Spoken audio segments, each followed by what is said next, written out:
June 24th, 2021. 1:22 a.m. A concrete thunderclap rips through Surfside, Florida.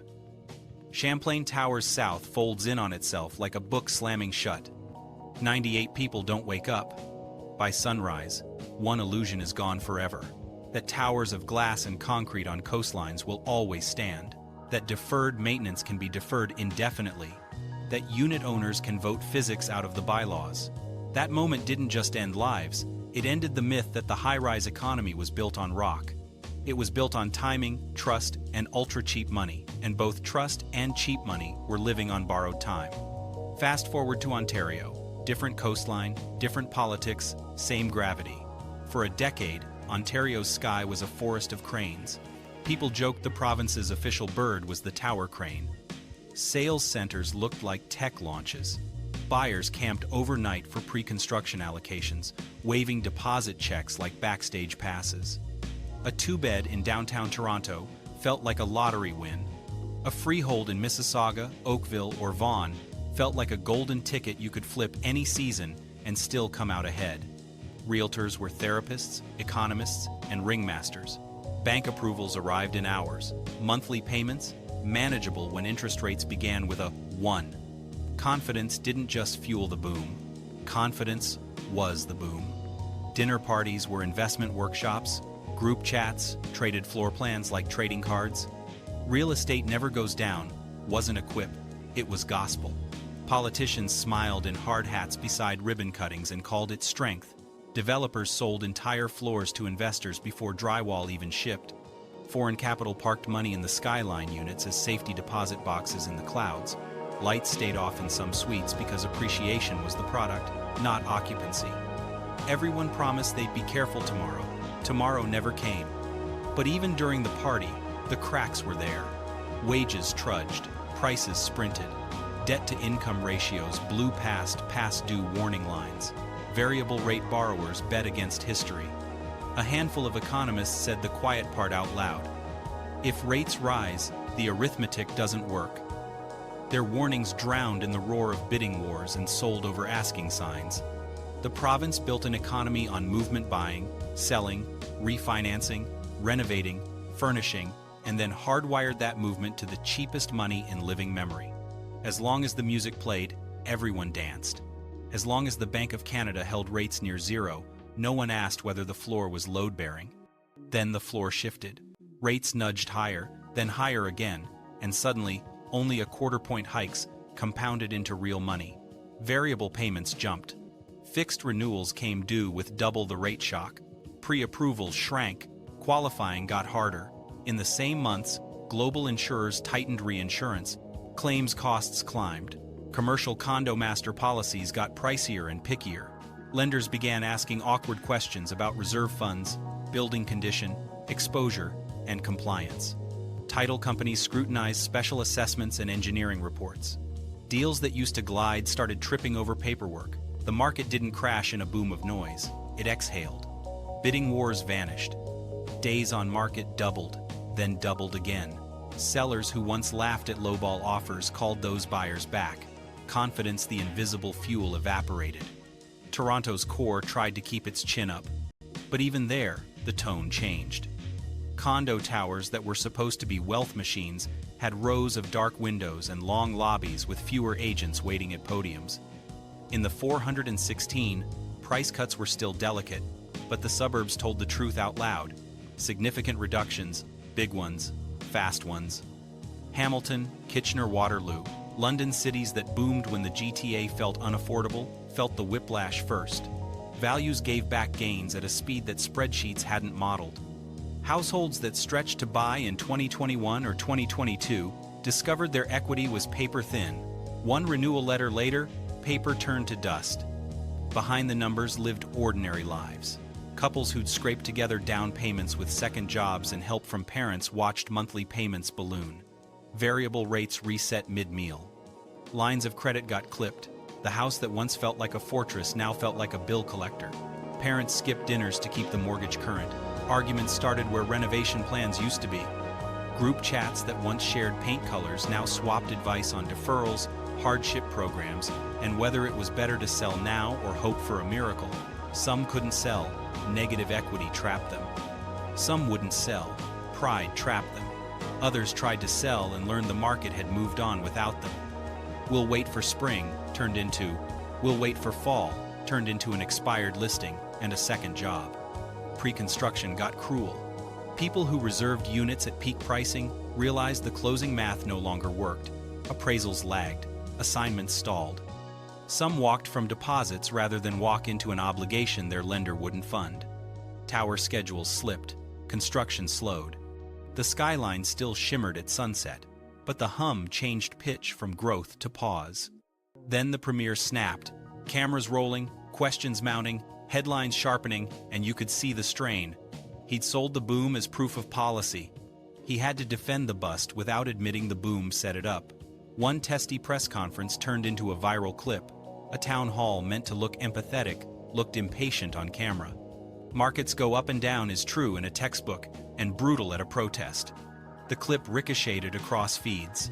Memes did what memes do. Approval ratings followed prices. The leader who had hugged cranes was now being swarmed by mortgages. This wasn't just a price chart, it was a people chart.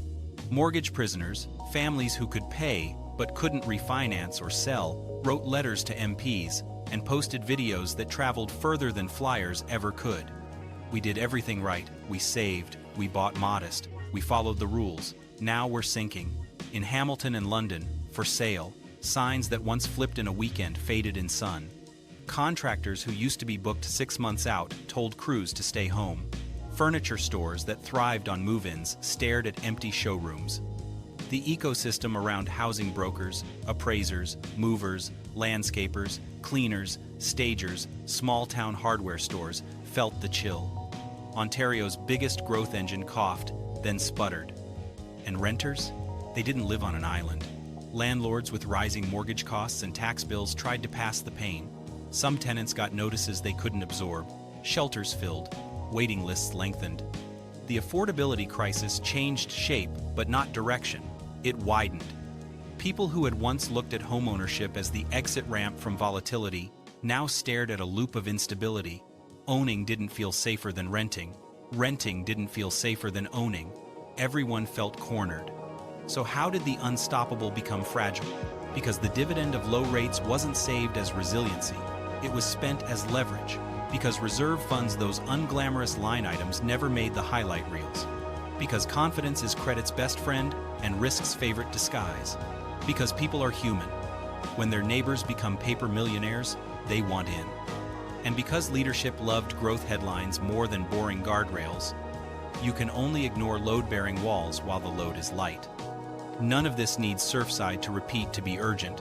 Surfside is a safety parable. Ontario's crisis is a solvency one. But they rhyme. Physics collects its debts, in steel and in spreadsheets. Milestone inspections for buildings and stress tests for households serve the same purpose: find the crack before it widens. Is there a way out that isn't just wait and hope? There are paths, none pain-free, some less cruel than others. One path: orderly repair. Boards and builders finish what they started. Developers restructure timelines, not abandon sites.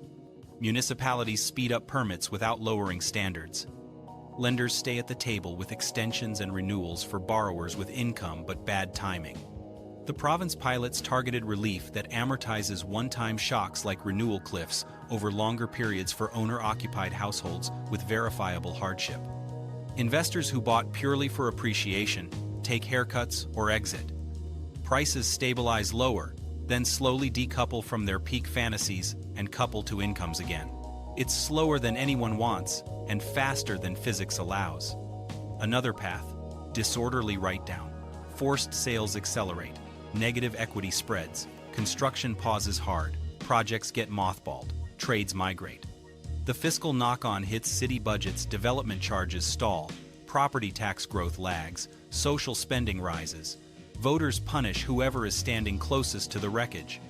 In that world, policy still shows up just later, costlier, and more political. Leadership matters, not sloganeering sequencing. It looks like this: stop pretending this is temporary. Turbulence. Name the problem exactly so the solution can be exact. Publish a renewal risk dashboard so households can see the cliff before they step off it. Create a narrow, means-tested, time-limited renewal bridge for owner-occupiers who passed yesterday's stress tests and got ambushed by rate resets paid back over time, clawed back on sale. Available only for primary residences with cap limits and verified income. Fund municipal inspection capacity so building safety doesn't bottleneck. Enforce reserve requirements for condos with real teeth, but allow phased funding with transparent schedules so costs don't nuke communities overnight. Incentivize build to rent and gentle density where it actually houses families, not just filters into investor spreadsheets. And for pre-con projects on life support, enable transparent restructuring, new timelines, revised prices, fair treatment for end users, sunlight for speculators. Households can take practical steps without waiting for Queen's Park. If you're renewing soon, run your numbers now. Call your lender weeks earlier than feels comfortable. Shop around through a broker you trust. If you're variable, ask about converting, knowing you're trading flexibility for certainty. Cut the vanity costs first. Sell the extra car before the bank sells it for you. If you must list clean, full docs, status certificate ready, inspection in hand. Buyers will pay a premium for certainty in an uncertain market. If you can ride it out, consider renting your unit for a season, run a conservative cash flow using real insurance, taxes, utilities, and vacancy assumptions, not hope. Sellers, humility sells. Price to where demand lives, not where your neighbor bragged last spring. Stage the truth, the sun, the storage, the systems. Don't hide assessments or bylaws. Deals die in the unknown. They survive in daylight. Buyers, patience is a strategy, not a personality type. Pre-approval is not a blank check. It's a fast expiring coupon. When you shop, price the whole payment stack. Mortgage, taxes, heat, insurance, condo fees, parking, inevitable maintenance. If a building won't hand over a recent reserve study or engineering report, believe them. If an assignment's math only works at last year's rate, it doesn't work. There will be another unit. There is always another unit. Landlords, you're running a business. Budget like one.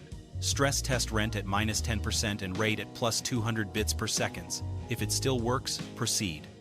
If not, don't pretend it will because a thread on social media said, real estate always wins. Real estate wins when numbers win. Politically, the premier can still choose composure over combat. Cameras amplify tone. Acknowledge the pain. Don't litigate the past at a microphone. Announce boring solutions, permitting staff hires, standardized municipal checklists, a provincial portal for condo reserve transparency, a renewal bridge policy with hard rules and sunset dates, and a crackdown on predatory bad faith assignment practices. Then show up with progress reports, not platitudes. People don't need pep talks, they need plan steps. Will prices go back to peak? Peaks are cliffs. Markets don't go back to cliffs. They plateau on the nearest mesa they can afford. The question is whether Ontario builds handrails on that mesa, clear standards, transparent risks, honest math, or pretends the cliff was a view deck. The province has world-class jobs, universities, and immigration that, done thoughtfully, can be a stabilizer. But those strengths aren't an automatic floor under prices. They are an obligation to right-size the system so people who work here can live here without turning their lives into leveraged bets.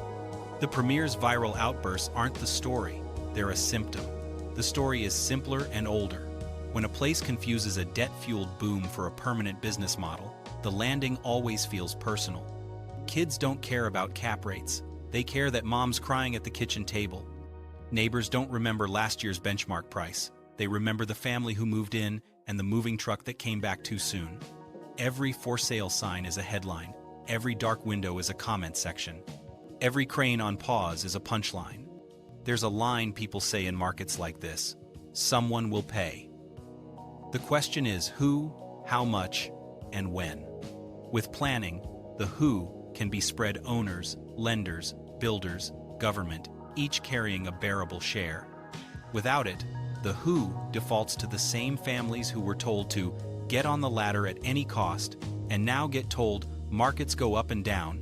They need more than a shrug, they need a map, So here's the map in plain language.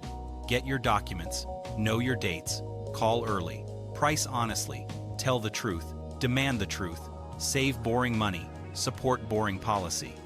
Don't let a skyline sell you a story it can't carry. The province's strength isn't the number of cranes, it's the number of households who can sleep through the night without the bank, the board, or the builder owning their dreams. Ontario can still be a place where homes are for living first and investing second. It will take leaders resisting the photo op and choosing the checklist. It will take buyers and sellers acting like adults when the algorithm begs for outrage. It will take lenders earning long-term clients instead of squeezing short-term spreads. It will take developers finishing what they start, and municipalities approving what people actually need. The crash is not the end of the story unless everyone behaves like it is. The boom was loud, the rebuild will be quiet. Quiet looks like normal-sized down payments, boring inspections, realistic timelines, honest reserve funds, and leaders who keep their tempers and their promises. Quiet looks like kids riding bikes on streets where "for sale" signs come down because someone moved in, not because someone gave up. Quiet looks like the comment sections going empty because people are too busy living in the homes they can truly afford. If you're listening to this with a renewal letter on the table and a knot in your stomach, hear this. You are not alone, and the math is not your morality. Call the lender, ask the dumb questions. Sell the thing you can sell. Keep the thing you must keep. Choose daylight over denial. Markets heal when people make real decisions early, not perfect decisions late. And for the premier, any premier, remember that anger on camera is a side quest. The main quest is giving households a credible path from panic back to planning. You don't need to promise a soft landing. You need to prove a safe one.